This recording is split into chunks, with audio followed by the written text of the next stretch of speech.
মরছে মুসলমান আর মারছেও মুসলমান। কেন বলছি জানেন এই কথাটা?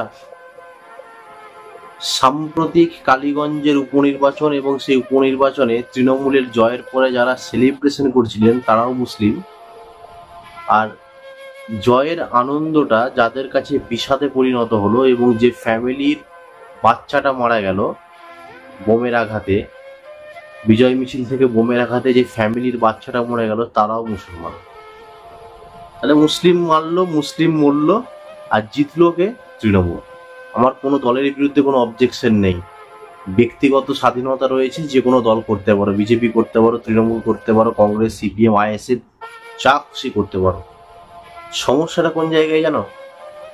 সমস্যাটা হচ্ছে যখন সিপিআইএম ছিল তখন বলতো মরছে মুসলমান, মারছে মুসলমান, জিতছে সিপিআইএম, আর এখন তৃণমূল আছে মরছে মুসলমান, মারছে মুসলমান, জিতছে সিপিআইএম, জিতছে তৃণমূল। তাহলে তৃণমূল বরাবরই বা মুসলিমরা বরাবরই কি করবে না, যে দল আসবে সে দলের হয়ে এই গুন্ডামিটা করে যাবে। খুব কষ্ট হয় যখন শুনি যে কোনো অরাজনৈতিক কাজের সঙ্গে এইরকম মুসলিমরা যুক্ত হয়।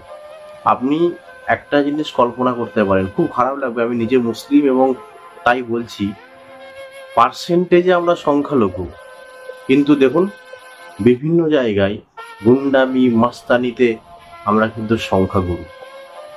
এই জায়গাটা, এই টেন্ডেন্সিটা কিন্তু বদল করতে হবে। আজকের কালীগঞ্জে যারা বোমা মারলো আনন্দে, আলিফা আহমেদের জয়ের আনন্দে যারা বোমা মারলো, দেখুন আজকে পুলিশ তাদের কুকুরের মতন খুঁজছে।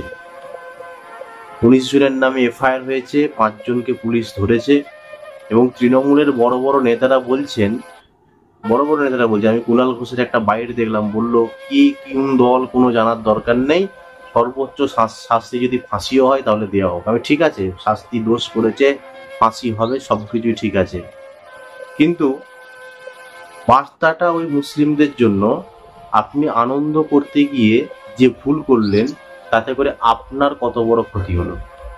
এরপর হলে সারা জীবনটা জেলে কাটাতে হবে, নতবা ফাঁসিতে ঝুলতে হবে। তৃণমূল কিন্তু আপনাকে সম্পূর্ণ পরিমাণে ছেড়ে ফেলে দিল। তৃণমূল আজকের পরে স্বীকার করবেন নাই যে ওরকম কোনো কর্মী আমাদের ছিল। এবার নিজে নিজেই ভাবুন যে যে পার্টি, যে রাজনীতি, যেটাই উচ্ছ্বাস প্রকাশ করতে গিয়ে আপনি এত আনন্দ করছিলেন, সেই আনন্দটাই আপনার জীবনের কত বড় কাল হয়ে দাঁড়ালো, এবং যাই দলের জন্য আপনি আনন্দ করছিলেন সেই দল আজকে আপনাকে চিনতে পারছে না।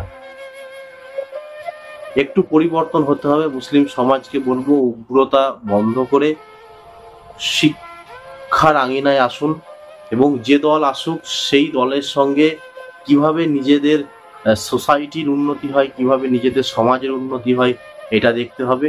গুন্ডামি মস্তানি এই অরাজক পরিস্থিতিটা থেকে বেরিয়ে আসতে হবে, এবং ব্যক্তিগত স্বাধীনতা রয়েছে, যাকে ভালো লাগবে সে দলকে ভোট দিবে, তাতে কোনো সমস্যা নেই, কিন্তু কোনো দলের তল্পি বাহক হয়ে বেঁচে থাকাটার কোনো প্রয়োজন নেই।